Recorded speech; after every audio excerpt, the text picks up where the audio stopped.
And our next speaker, I feel really honored to have with us Professor Ravi Narayan Subudhi, with over 32 years of teaching experience at the university level.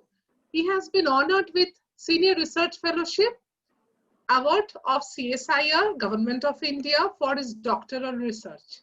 He is an active member of many reputed international academic societies like American Society of Engineering Management, ISARC, IFORS, ORSI, ISA, and ICAS, which is the Institute of Government of Asian Scholars.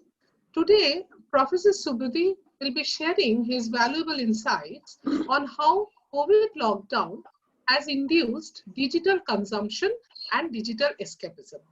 So, sir, a very good morning to you again. So please enlighten us, sir. We all are eagerly waiting to hear from you on this very important topic for today. Please start, sir. Thank you so much, ma'am, for the nice introduction. Hope I am audible and my screen is visible, Krishna madam.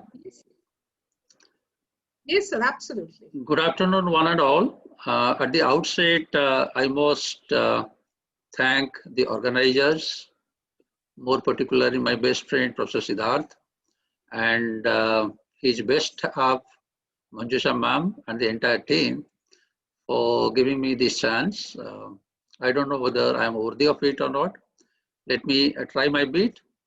Let me share here for the benefit of my student friends, those who are outnumbering the other delegates. This is actually based on my funded project research result and mostly based on the primary data. But as we are supposed to discuss something on the post-COVID scenario, I have followed few latest documents of international report that I will be showcasing and analyzing also. So as the theme here is what data science can do, and particularly as a management scholar, I'll be looking at the application side, how it has done wonders and how possibly we can make it more application oriented so that general masses can benefit actually. So today my topic would be certainly on the digital consumption pattern and how the future looks, particularly after the COVID lockdown. So this is a brief intro and the plan of my presentation. As you all know, this unprecedented pandemic, which has given us a very critical experience, and most of us have suffered like anything, and it has forced us to operate from our four walls, and we have done almost all activity on digital platform. Now here is a learning from the difficult time of COVID, that it has shown us how the time could be different and how we can really survive by adapting different ways also. Now here, the difference in our preferred way of functioning will be just trying to understand how we, in the process, have changed the consumption pattern, both by scale and also by diversity. We'll be looking to particularly what we have been doing here in India and particularly Eastern India more particularly. Now we have to analyze, discuss here, as the central theme of the conclave here is, even after the COVID, is it going to continue the same way?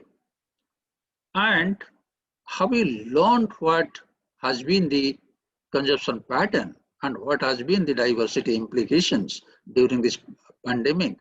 Can you just make some like strategy so that we can take benefit out of this learning? We shall discuss using both secondary data and primary data, what I was just suggesting, which will be based on my own funded research project, how it has impacted our society and also socio-economic culture also.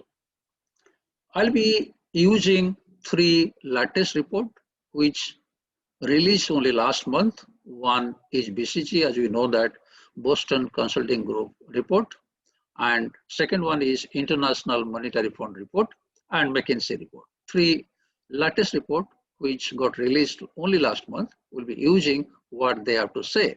I think they are globally known as experts in that field and will be certainly looking at what they have to say for us. Now we'll start from a brief statistics, how we started early. As early as January 2019, this is the statistics. As you can see, around 3.5 billion active social media users were there globally.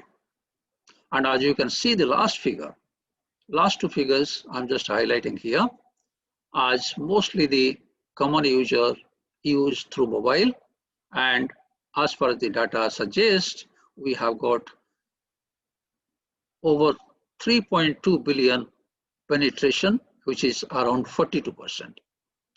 Now, what we should review here, before the 2019 scenario, we had giants like Google, Microsoft, who actually ruled this in computing world. And next year, 2019, as we got the mobile computing, the use of mobiles, not only globally in India, thanks to the geo revolution in India also, the mobile computing increased 3 times. And then we came to face the unprecedented COVID pandemic, and some lesser known softwares like Zoom, Google Meet, and others became very, very popular. And as we are now using Zoom platform here, and it is very popular for the online teaching also. Now, some lesser known software became hot favorite of the users. Now, if you see particularly the lockdown data consumption, particularly for India, the data shows as published by Telecom Ministry of India, during the last 4 months, the internet consumption increased by 17%, and the total per day on an average consumption was 308 petabytes.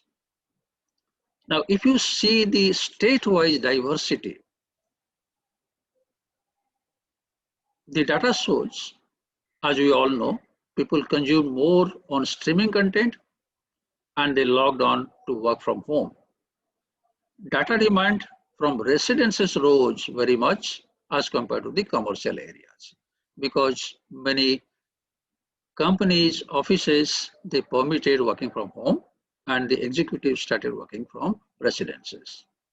And particularly, as you know, Maharashtra had earlier high concentration, but some states like Bihar, those who were in the lower rank, there the data consumption increased very fast. It was more than 12% as against 8% for Maharashtra. We'll be going into the detail state-wise. Now let me try to tell something about my own project. This is something like a ICSR Impress funded project. And by coincidence, when you started this project just to study the digital consumption pattern and diversity, and also the escapism concept, and it started from January, and after 2 months, the pandemic happened and there was complete shutdown. Then we thought of adding few parameters into our questionnaire, how during the pandemic, the consumption pattern changed. I'll not be taking much time, and for your information, let me share, Professor Siddharth would perhaps be publishing my paper, where in detail this primary data result is being analyzed in my full paper. And here I'll be just be very, very brief, and some of the salient features I'll be just touching upon. To start with the secondary data, this is what we had when we started the project. As we can guess, the top users used Facebook, YouTube, WhatsApp, and Facebook Messenger in that order.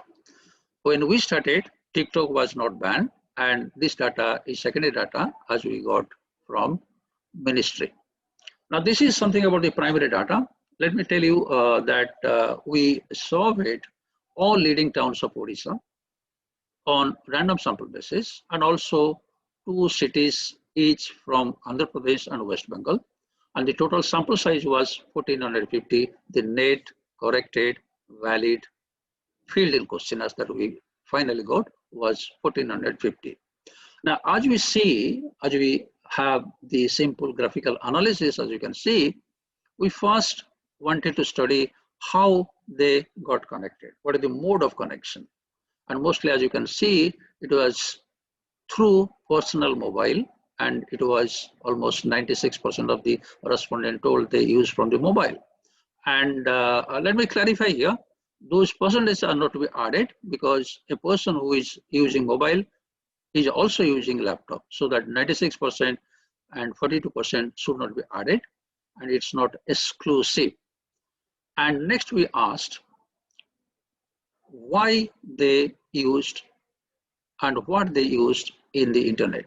As you can see, the most preferred and most common use was for communication, maybe like WhatsApp or email and the messenger kind of thing, and for entertainment. And out of my respondents, 1450, 95% used for communication, 91% used for entertainment, and the rest is as given. Then we asked, as most of us use a daily data pack, maybe like 2 GB, 3 GB, 1 GB kind of thing, whether they exceeded daily data limit or not. And the first 2 columns is like they sometime used, sometime exceeded, and the majority they have not exceeded. So around 40% of my respondent had exceeded that daily data pack limit. And this is something like interesting what we next asked. We first asked a very candid, straightforward question, whether they are aware of the available of adult content in the internet. They immediately agreed, yes, there is abundance of adult content. And the next immediate question was, which we analyzed, whether they felt this is going to disturb our social fabric, whether this is going to disturb our family relation if your seniors or family members come to know. And as you can see, the first one is strongly agreed, and it is agreed. So majority of them, they felt that yes, it may perhaps disturb our social fabric if adult contents are not controlled. Next, I'll be just like be brief, and we had so many other interesting parameters that we studied. I'm not using all.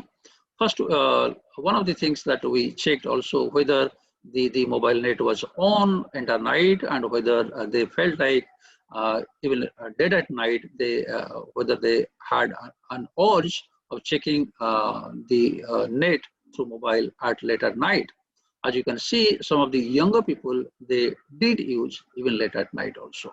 So this is the pattern which we got from our primary survey, and this is based on my sample size of 1450, which was like conducted all over Odisha and all major towns. You name a big town of Odisha, and we sent our investigators. It was a funded research project, and we covered around 50 to 100 per town. Next, I'll be referring, as I suggested, a few interesting and very, very important reports which published only last month. First, the Boston Consulting Group report, and the report.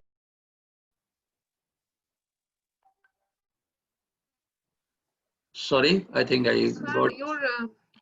Sorry, I got. No, sir, you are connected.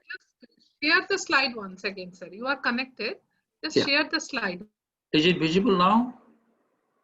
Once again. Is it visible now, Krishna madam? Can you help me? Not, not yet, sir. Are you sure? Yes, it is, yes, sir. Okay. Yes, sir. It Thank you. is now. Thank you.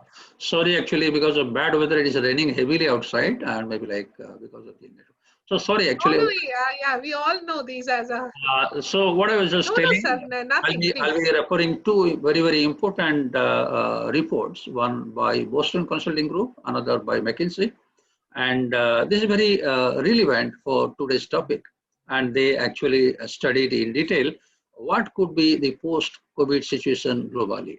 I'll be just citing a few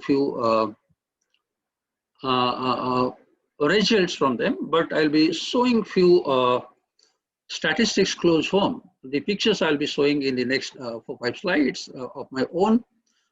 This is what like I had taken just after Funny. I think those who are staying this area in and around KIIT campus, this is from Patia Square actually after the Funny kind of thing. So like when we are not having power, including inside the KIIT, I think we resorted to these handmade things. And what I just like highlighting here, as we know that globally we have lost over 10 lakh souls and 1 lakh from India.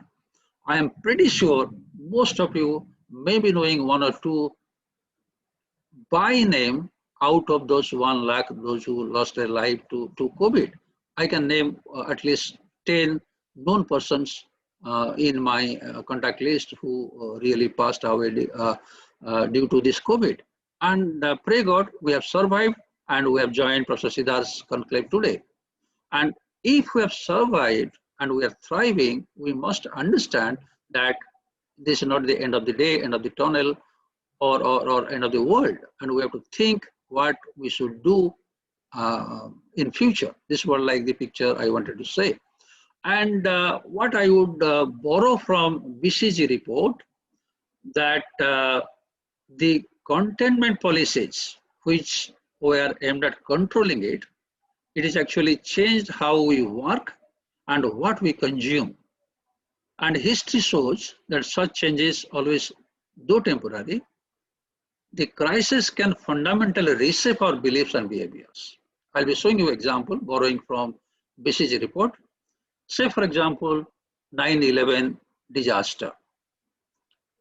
We had new policies promulgated, and after 9/11 disaster, as we can recall, strict aviation security policies implemented. And if you again remember Second World War, and we can take some examples like this, and lot of women, able women joined workforce, and we started thinking new ways of working altogether, and it has changed our belief altogether.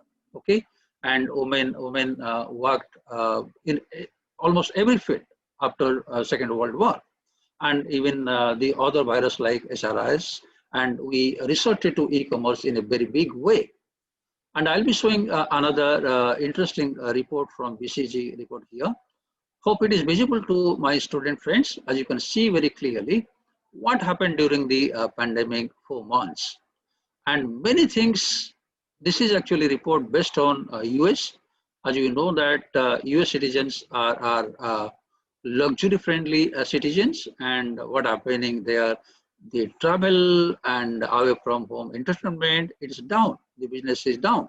And what are we are now thinking of the business is only the essentials like groceries, pharmacies, and online purchase like the whole food. And this is what like the paradigm shift has happened. And and a very interesting report, all should please look at what International Monetary Fund report is going to tell, what we really know. This is something like the report titled The Promise of FinTech. As we all know, the technology for financial applications, and what we are getting it. Now, I'll be addressing the young data scientist, student friend, those who are listening to me, and those who are attending conclaves like this. Whatever we are going to find through our research, through our publications. Now, what is the implication? How far it can reach? Is it going to the masses? my technology, whether it will be inclusive of all. Now, there is a very interesting concept in my management discipline is called financial inclusion. How many people are included in this service? Suppose, for example, mobile computing. How many Indians, poor Indians, illiterate Indians can use smartphones?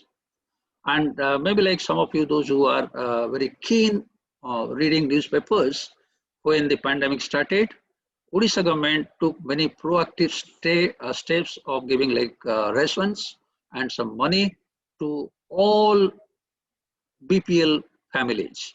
And you may not believe, and they were not included in this fintech. They could not be given money online. And if you can believe me, primary school teachers were asked to move with cash and to reach their families.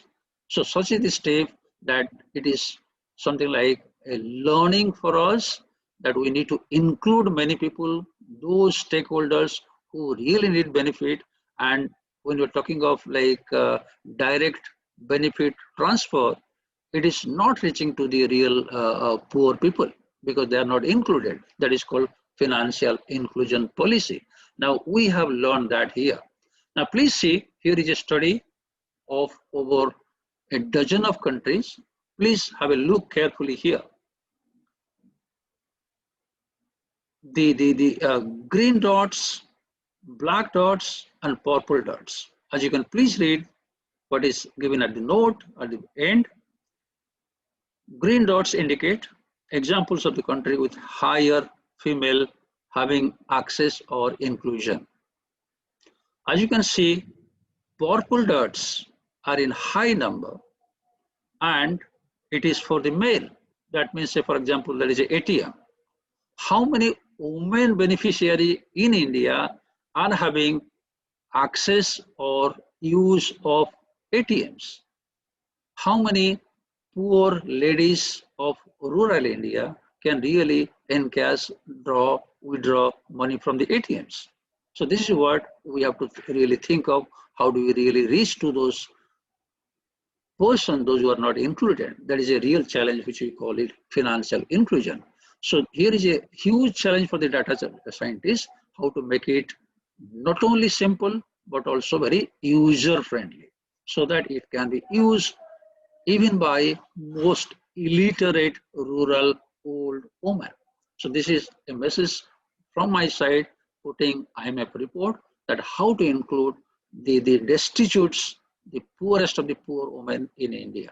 And as you can see, most of the financial transaction is done by male and not by female, except few countries where there is something like gender equality. So this is something, a lesson we almost learn.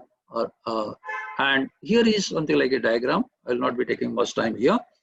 Now, the fintech solutions or apps can be further improved.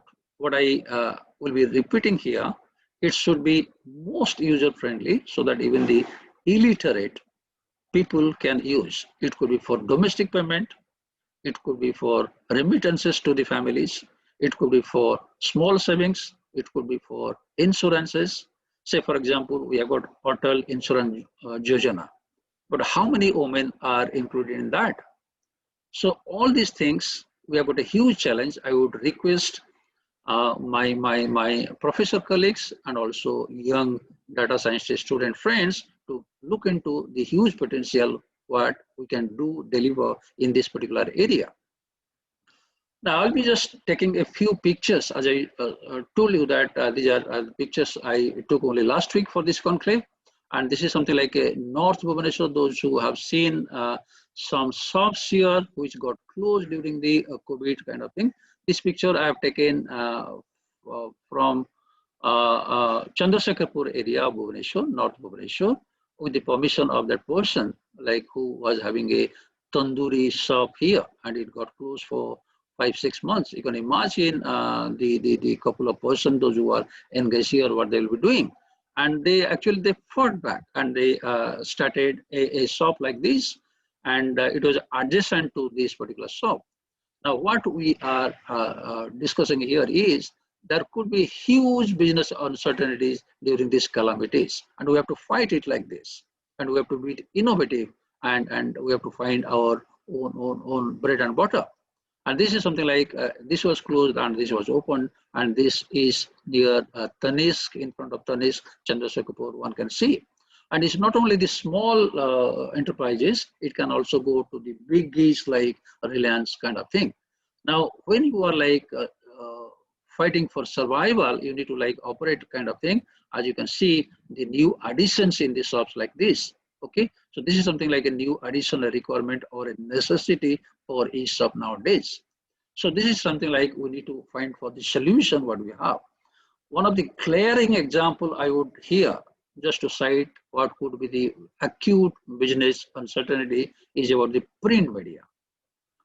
Those who were avid reader of newspapers every day, every morning, they might have themselves stopped getting the printed newspaper because of the fear of COVID. And you can imagine what is the colossal loss of the huge newspaper industry. I think around 15,000 different newspapers printing crores of newsprints every day is stopped. And even today also, though it is economy is opened up and the circulation is almost 50%, it has nosedived. If the circulation is nosedived, and you can imagine that the advertisement will also be hit. If the advertisement will be hit and the revenue will be hit, and they have to think what could be done, and they will be trying to earn revenue from the e-newspaper only. So we have to find for the solution. Now here, I'll be taking example from our own industry, that is education industry. Sorry for using my picture, like these are the happier days, which like we had one-to-one close classes here. We know the warmth that we had when you are interacting one-to-one inside the class. But when there is a compulsion, there is no way out, but you should not lose heart. Maybe like this is the new normal and this is the new class. Again, one of my class in MBA this semester, I can say, and you can see the faces here. So initially, though, there was like some like resistance or apprehension. As you can see, the beaming faces of my MBA student of MBA first year, semester 1, I think it is like it being accepted as a new normal. And post-COVID, though this may disappear gradually, but I think we have to learn, be careful here. And maybe there will be some precaution so that we can learn from this crisis here. This is something like I just wanted few examples to tell, and some of the caution kind of thing. There could be like in this digital platform-based business, there could be some deceiving examples. I found this example only yesterday in my Facebook. I thought of sharing here. I don't know whether this particular picture is already seen by some of my student friends, those who are listening to me. This is what one travel agency advertised, and when the customer joined, actually the ship was like this, and you can see where it was. From the background, you can only guess, and this is what he posted in the Facebook. And this could be some of the gray areas. We need to see like how the customer could be protected, and we need to think also for consumer awareness and safety, like this particular example. Now I'll be concluding this through this particular slide, and what we have discussed, referring 3 interesting reports and my own survey on digital consumption. And I have given how, though our state took the lead of doing some innovative things in crisis management, particularly crisis like COVID, crisis like cyclone, Odisha case was praised world over. But as I suggested, even over 20% of the beneficiaries could not be given money online. So this is the digital divide. When we're talking of digital consumption, we need to think of the digital divide, like educational divide, like economic divide, have and have nots, and digital divide is the new challenge for the data scientist. those who have access to digital computing, those who do not have access to smartphone or digital computing. That is the divide we call digital divide. Still, there is a huge gap. And though government wanted to give instantly online money transfer, they could not do it during last 3-4 months. And taking these examples, what we have suggested, we can sum up that there is a huge need of deploying and developing adequate IT infrastructure. This can support the development and use of various digital platforms in public sector to accelerate the service delivery, what we just suggested now as an example. And for this should also be supplemented by nationally thinking of developing some content. Say, for example, here I can give you on individual basis, on private effort like Baiju. We have got some digital contents or some private parties they develop. But we do not have sufficient at national level from government side digital content. What could be, say, for example, academic syllabus, academic course content for all degree level engineering courses. We don't have.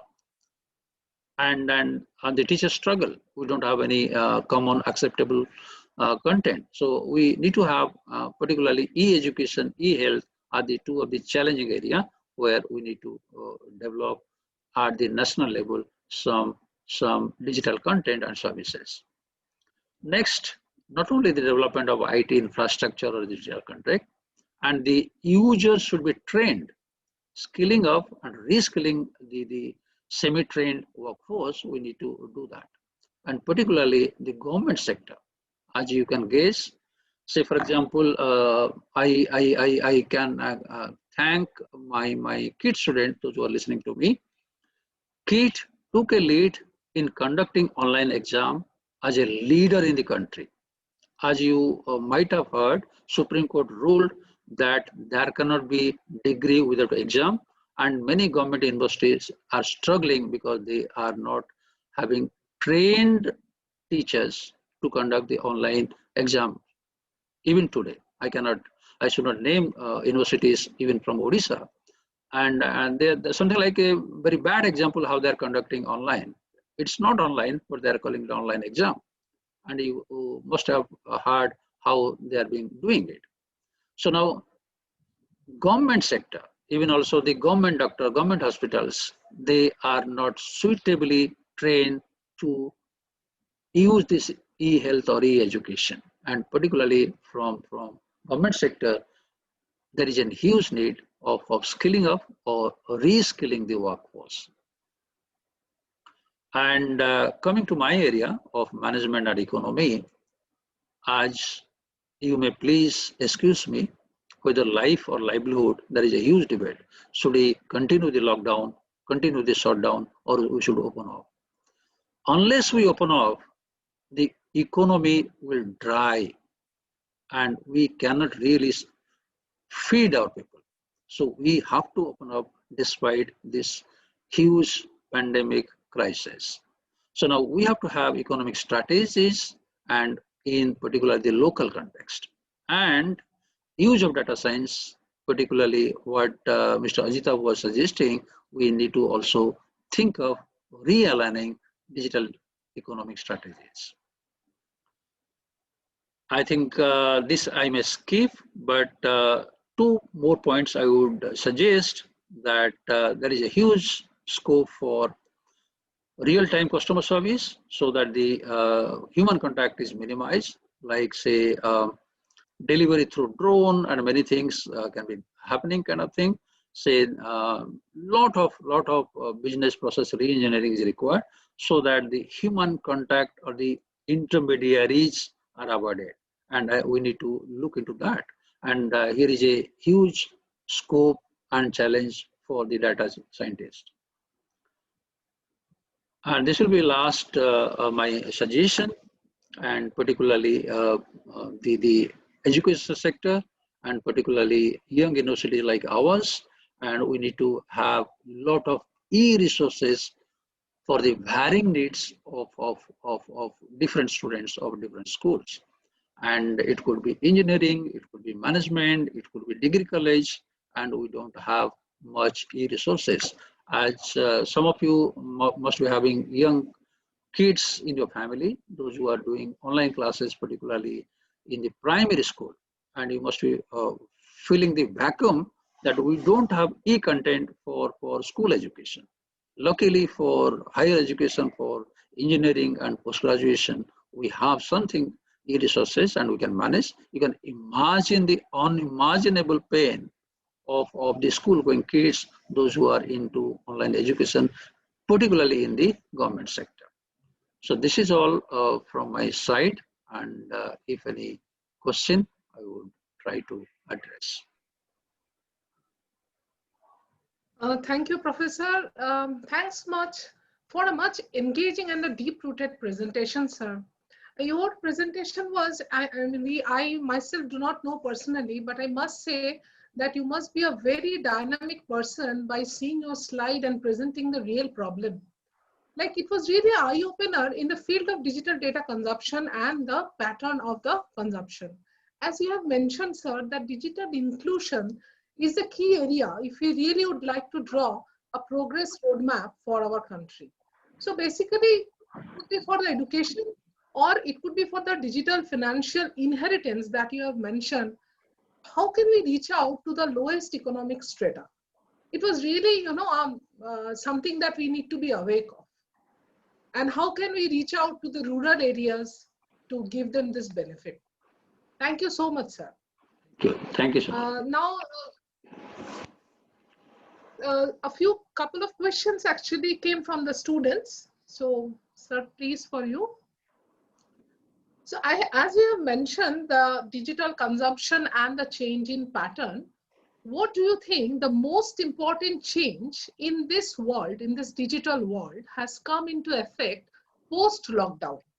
And digital transaction security, how has it changed and helped people? So just for example, maybe that one of your initial slides, you have mentioned that between Jan to March 2020, it was the communication, which is 95% of the data that you have found out as a result.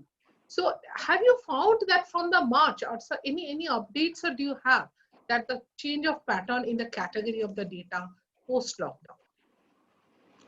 Okay, I can cite example from my own house, own family. And as Krishna ma'am has rightly suggested that it is mostly communication and entertainment, which actually we resorted when we were confined to the four walls, particularly managing the young kids in the family. And I got my son and daughter-in-law at Bangalore. Those who wanted to come, but we are advising each other not to come. And maybe like every alternate day, we video chat. So this is how we keep connected. So like earlier, it was not the need or the necessity. Maybe I feel that should be like a common with all families across the globe. And maybe like we keep on inquiring how things are around. So for example, Bangalore, it is really alarming. And now at Bhubaneswar, it is also very as a hotspot. They are all concerned. So naturally, when we are in touch, so the communication, IT-based communication is of great help. And my family also has a rural route. My own mother, old mother, stays in a rural village where though there is mobile connectivity, my old mother cannot use smartphone. Say, for example, I wanted her to have sufficient cash. She cannot go to ATM. She cannot use because all her ATMs are with me. She's a pensioner, but she cannot go to the bank kind of thing. So here is a huge challenge. What I do, I operate her ATM, but I don't wish I should operate always. So like we need to like, here is something like a difficult area. I think my mother represents the rural area. And maybe like she's lucky that she's having bank account, she's partially into financially included lady, but there are many more ladies, particularly destitutes, those who need money. Government like say Madhu Babu Pension Yojana, I don't know whether the young friends know this kind of thing. We have got state government schemes, lot of schemes, and you don't know how the old women line up in the panchayat office and why they should line up when we have got technology. So this is what like something we need to do very seriously. So this is what like it has to go to the beneficiary. And the young brains, I must request my data scientists, young brains, please look into the beyond city or cosmopolitan town. Please think of the stakeholders who are living in the rural India. It's a huge India. It's a huge database. And we need to think of them. And they are not in this digital platform. This is what my short comment would be, Krishna. Yeah, thank you, sir. It's really important for us to think, because definitely, if we think, then only that can reach to themselves, like the the advanced technologies, if we can use. Thank you so much, sir. So just that we are on time, so that we can finish this session. Thank you very much, sir. We loved your